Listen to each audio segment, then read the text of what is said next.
Have you ever waited for something so long that it started to break your heart? You made dua. You cried at night. You tried your best, but nothing changed. And deep inside, a quiet whisper asked, why is Allah delaying me? My brothers and sisters, sometimes what feels like a delay is not a denial, it's divine preparation. We live in a world that moves fast. We expect instant results, quick relief, immediate answers. But Allah's timing is not like ours. He sees what we cannot see.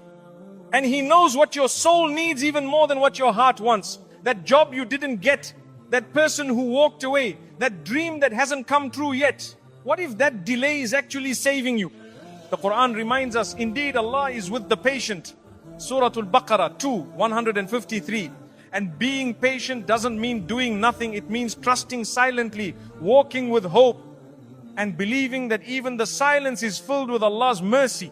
Today, let us talk about the power of patience, not just as a virtue, but as a key to peace, a key to unlocking Allah's perfect plan, even when life feels unfair, even when your heart is tired, because His plan is still working, even when it feels like nothing is moving.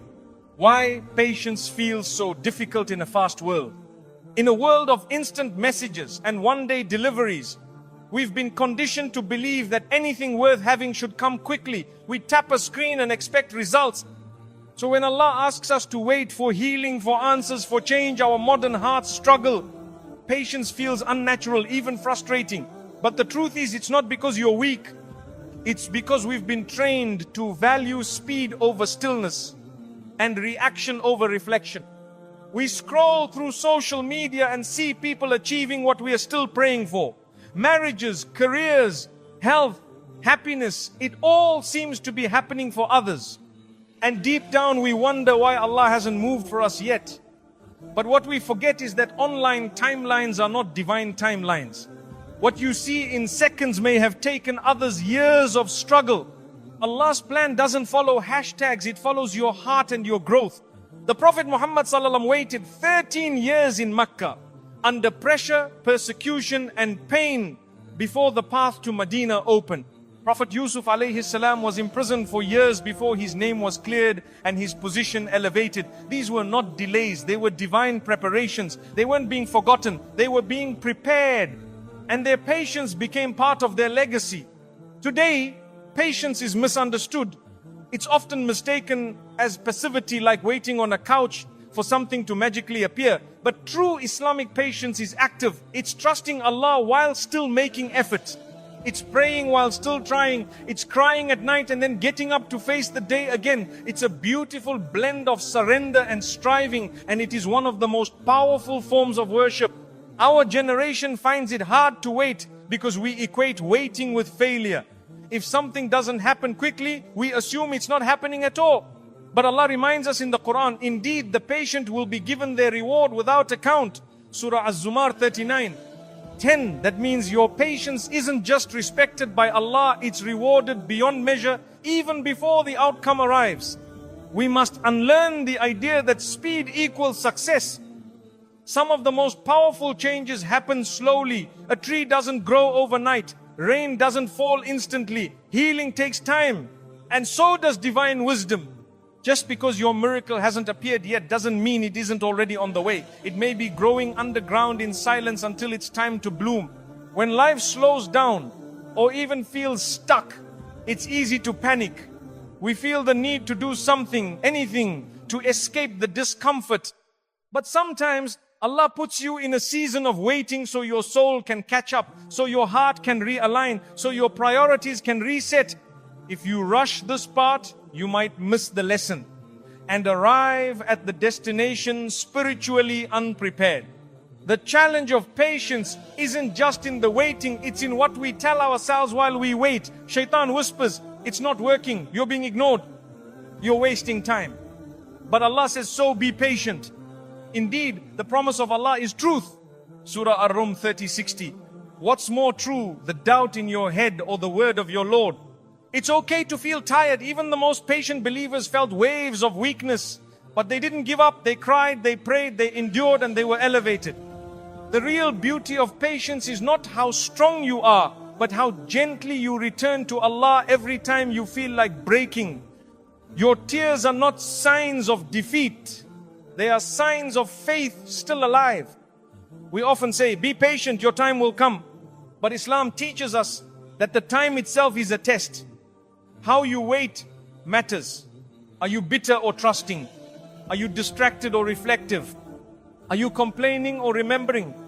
The way you wait shapes the way your dua is received. Patience isn't just about enduring the delay, it's about who you become during it. Think about the blessings you have today. How many of them came after a long wait? How many doors opened only after other doors closed? That is the pattern of divine mercy. Sometimes we don't realize we're living the answer to old prayers because we were so focused on the pain of waiting.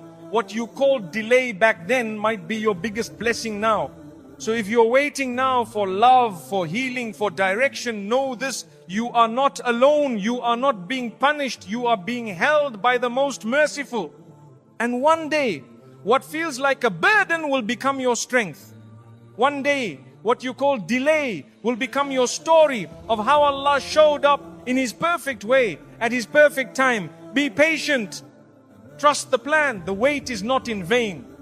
When delay feels like rejection, sometimes the hardest test isn't hardship, it's silence. You pray sincerely, beg Allah with tears, stay up in the last third of the night, and yet nothing changes. Doors remain closed.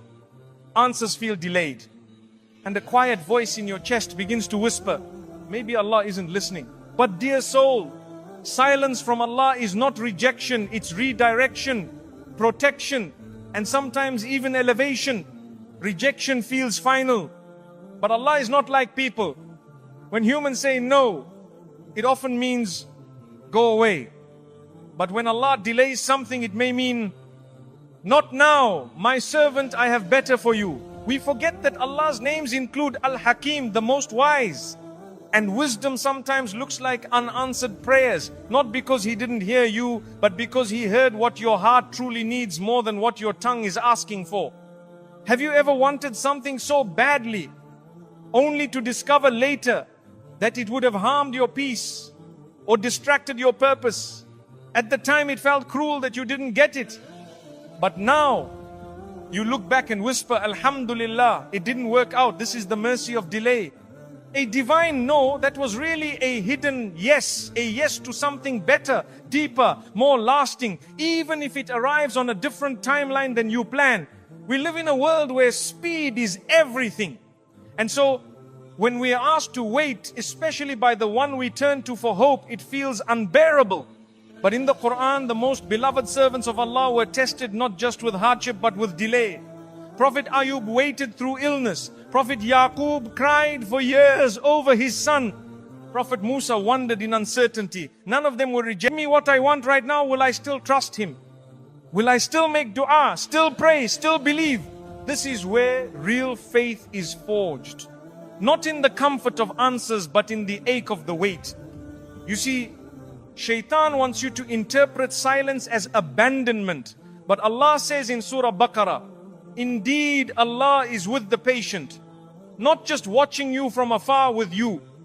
Every tear you shed, He records. Every heartbeat of hope He hears.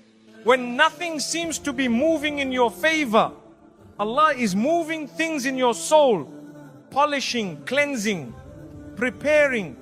Sometimes the answer to your dua is growing underground like a seed you planted. You water it with prayer, nourish it with patience, and one day when your heart is ready, it blooms. But until then, Allah protects it in the soil. Because if He gave it to you too soon, it may not survive. His delay is not a denial, it's divine timing.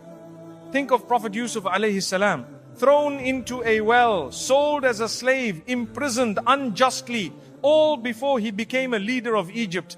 At every point it looked like rejection. But each delay was a detour toward destiny.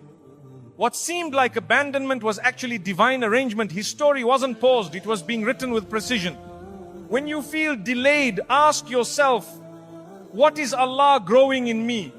Is He building my patience, increasing my faith, testing my sincerity? Sometimes the gift isn't what you receive, it's who you become in the waiting. Maybe the delay is developing your spiritual muscles, teaching you sabr, patience, rida, contentment, and tawakkul, trust. Let's not measure divine love by how quickly our prayers are answered. Allah's love is not proven by speed, but by sincerity. Sometimes the waiting room is where your heart heals. Sometimes your dua is answered not with a new thing, but with a new you. Stronger, softer, wiser, closer to Allah than you were before. If you are waiting right now on a job, on a spouse, on healing, on clarity, take comfort. Your Lord has not forgotten you.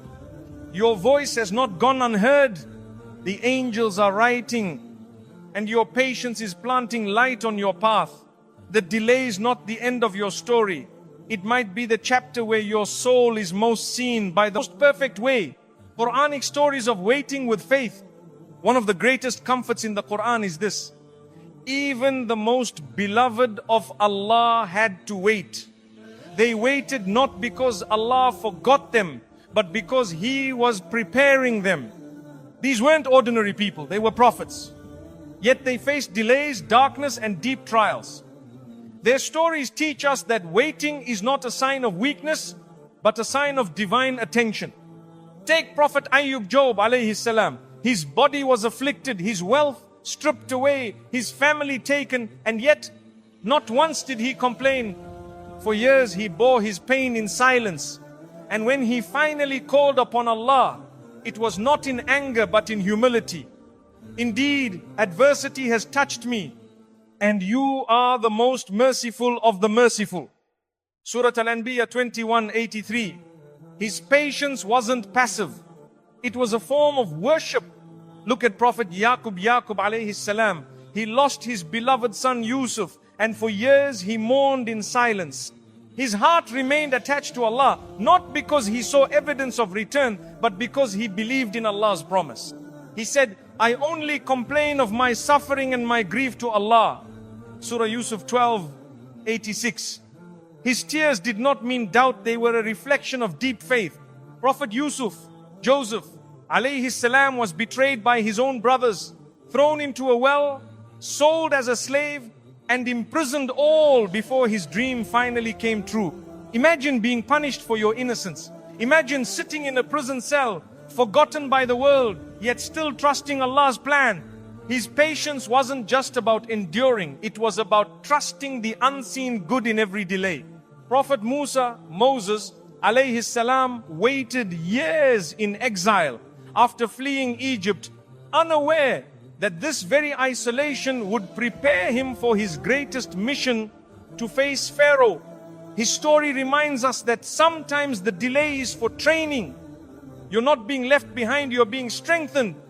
When the time is right, Allah sends you back into the world with purpose and power. The mother of Musa also faced a test of waiting. She was inspired by Allah to place her newborn in a river, an act that defies every mother's instinct. Yet she obeyed, and the Qur'an says her heart was nearly breaking. But Allah comforted her, promising His return. That child, once floating alone, returned not only safe but as a prophet. Her story is one of quiet surrender and divine fulfillment. Maryam, Mary, the mother of Isa, Jesus alayhi salam, faced societal judgment, loneliness, and the weight of a miraculous pregnancy. In her isolation, when labor pains overtook her, she cried out, wishing she had died. But Allah sent her